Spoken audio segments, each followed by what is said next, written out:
Assalamualaikum warahmatullahi wabarakatuh. Hello everyone. Kembali lagi di kelas Teh Dewi. Pada kesempatan kali ini kita akan belajar PPKN kelas 8 dengan materi Semangat Kebangkitan Nasional tahun 1908.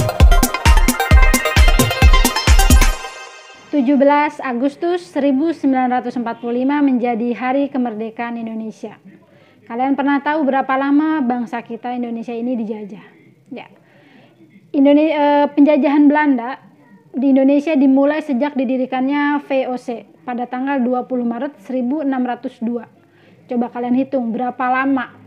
Dari 1602 sampai 1945. Hitung? Ya, betul. 343 tahun. Negara kita dijajah 3 abad lebih, hampir 3 abad setengah, karena setelah merdeka pun kita masih dirongrong oleh para penjajah. Ada apa sih di tahun 1908? Pada tahun 1908, bangsa Indonesia mulai bangkit.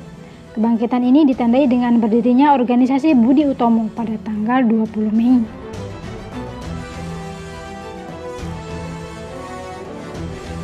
Pada abad 15, Eropa mengalami kerusakan ekonomi akibat peperangan. Hal tersebut menyebabkan bangsa Eropa melakukan ekspedisi pelayaran untuk mencari sumber-sumber ekonomi baru ke seluruh dunia. Ekspedisi ini banyak menemukan sumber ekonomi dan lahan baru untuk dilakukannya perdagangan.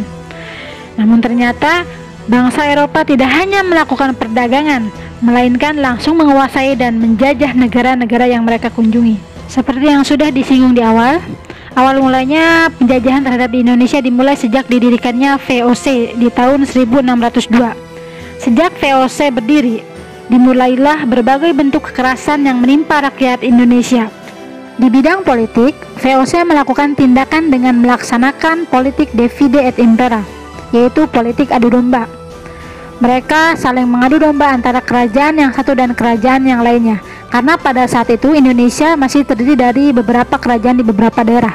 Politik adu domba tersebut menciptakan kekacauan sehingga melemahkan kerajaan-kerajaan di Indonesia dan merusak seluruh sendi kehidupan masyarakat.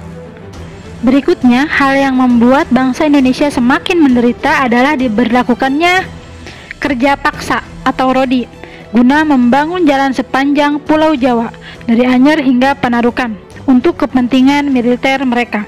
Penderitaan berlanjut karena Belanda kemudian menerapkan tanam paksa. Sistem tanam paksa mewajibkan rakyat menanami sebagian dari sawah atau ladang mereka dengan tanaman yang ditentukan oleh pemerintah Belanda, dan hasilnya diserahkan kepada pemerintah. Tanam paksa menyebabkan rakyat diperas bukan hanya tenaga, melainkan juga kekayaannya, hingga mengakibatkan banyak sekali rakyat yang jatuh miskin.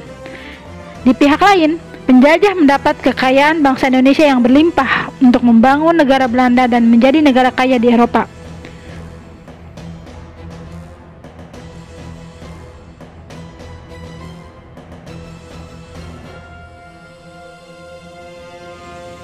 Penderitaan bangsa Indonesia menumbuhkan benih perlawanan di berbagai daerah. Perjuangan melawan penjajah dipimpin ulama atau kaum bangsawan, seperti Sultan Hasanuddin di Sulawesi Selatan, Sultan Ageng Tirtayasa di Banten, Tuanku Imam Bonjol di Sumatera Utara, dan Pangeran Diponegoro di Jawa Tengah. Perjuangan rakyat untuk mengusir penjajah masih belum berhasil pada saat itu. Hal ini disebabkan perjuangan masih bersifat kedaerahan dan belum terorganisasi secara modern. Penderitaan rakyat Indonesia menyadarkan beberapa orang Belanda, sehingga lahirlah usulan agar pemerintah Belanda menerapkan politik balas budi. Politik balas budi terdiri dari 3, yaitu edukasi, transmigrasi, dan irigasi. Atas desakan berbagai pihak, akhirnya pemerintah Belanda menerapkan politik balas budi. Namun sayang sekali, ternyata politik balas budi bukanlah untuk kepentingan rakyat Indonesia, melainkan untuk kepentingan pemerintah Belanda. Contoh, irigasi dibangun untuk kepentingan pengairan perkebunan milik Belanda. Lalu di aspek edukasinya misalnya pembangunan sekolah atau bertujuan untuk menyediakan tenaga terampil, namun nantinya akan murah. Namun kita juga harus akui politik balas budi seperti pembangunan sekolah melahirkan dampak positif bagi bangsa Indonesia, yaitu munculnya masyarakat terdidik atau mulai memiliki pemahaman dan kesadaran akan kondisi bangsa Indonesia yang sebenarnya. Bangsa Indonesia yang saat itu kondisinya kurang terdidik, mungkin terbelakang, dan kemiskinan merajalela. Mereka yang mengenyam pendidikan dan sadar akan nasib bangsanya selanjutnya menjadi tokoh-tokoh kebangkitan nasional. Dari situ kita tahu bahwa kebangkitan nasional pada awalnya dilakukan oleh para pelajar. Oleh karenanya, kita sebagai pelajar harus meneruskan nilai-nilai kebangkitan nasional. Di antaranya, kita dapat bangkit dan mengubah diri menjadi lebih baik. Dengan demikian, kita dapat memberikan rasa bangga bagi keluarga, sekolah, masyarakat, bangsa, dan negara. Terima kasih. Sampai jumpa di kesempatan berikutnya. Wassalamualaikum warahmatullahi wabarakatuh.